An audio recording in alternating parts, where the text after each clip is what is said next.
Hello. അപ്പോൾ ഇന്നതാ എൻ്റെ കൂടെ ചാരൂസും കൂടെ നിൽക്കുന്ന കേട്ടോ.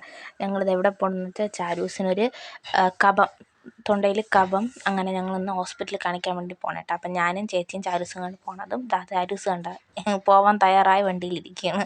അങ്ങനെ ചേച്ചിയും കയറി ഞങ്ങൾ പോവുകയാണ്. ഞങ്ങൾ ഇവിടുത്തെ വിളപ്പിശാല ഹോസ്പിറ്റലാണ് കേട്ടോ പോയത്. അങ്ങനത്തെ ഹോസ്പിറ്റലിലെത്തി. ഇതാണ് ഹോസ്പിറ്റൽ. പക്ഷെ അവിടെ മൊട്ടത്തിരക്കായിരുന്നു. OP ചെയ്തിടത്തും തിരക്ക്, ഡോക്ടറെ കാണിക്കാനും തിരക്ക്, എല്ലാം തിരക്ക്. അങ്ങനെ ചേച്ചിക്ക് ലാസ്റ്റ് കണ്ടോ OP എടുക്കാൻ നിൽക്കുന്നത്. ഞാനും ചാരൂസും അവിടെ വെയിറ്റ് ചെയ്തിരിക്കുകയാണ്. ഞങ്ങൾക്ക് പിന്നെ അവിടെ പോയി നിൽക്കാൻ വയ്യാത്തതുകൊണ്ട് ഞാനും ചാരൂസും അവിടെ ഇരുന്ന് ചേച്ചി അങ്ങ് നിൽക്കുകയാണ്. ഇവിടെ ഈ ടോക്കൺ നമ്പർ കൊടുക്കും. അപ്പോൾ ടോക്കൺ വിളിക്കുന്ന അനുസരിച്ചാണ് ഇവിടെ ഡോക്ടറെ കാണിക്കാൻ പറ്റുന്നത് കേട്ടോ.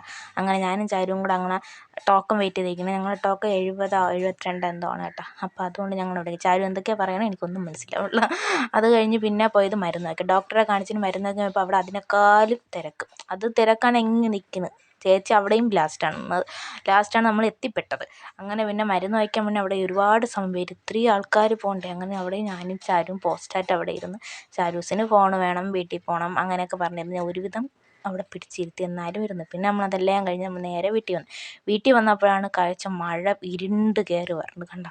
നമ്മൾ കുറച്ച് നേരം കൂടെ ഹോസ്പിറ്റലിൻ്റെ അവിടെ നിന്നെങ്കിൽ നമ്മൾ മഴ നനഞ്ഞ് വരേണ്ടി വന്നേനെ. പക്ഷേ ഞങ്ങൾ എന്തോ ഭയന്ന് നേരത്തെ വീട്ടിൽ എത്തിയപ്പോഴത്തേക്കും കാറ്റും ഇടിയും ആ ഒരു ഇതായിരുന്നു കേട്ടോ. ആകാശമൊക്കെ ഈ മഴയുടെ കോളിൽ കറുത്ത് വരണം കേട്ടോ. ചെടികളൊക്കെ ആണെങ്കിൽ കാറ്റത്ത് ആടിയും ഉലഞ്ഞൊക്കെ നിൽക്കണം. അപ്പോൾ ഇത്രയേ ഉള്ളൂ വീഡിയോ. അടുത്ത വീഡിയോ വരെ ബൈ ബൈ.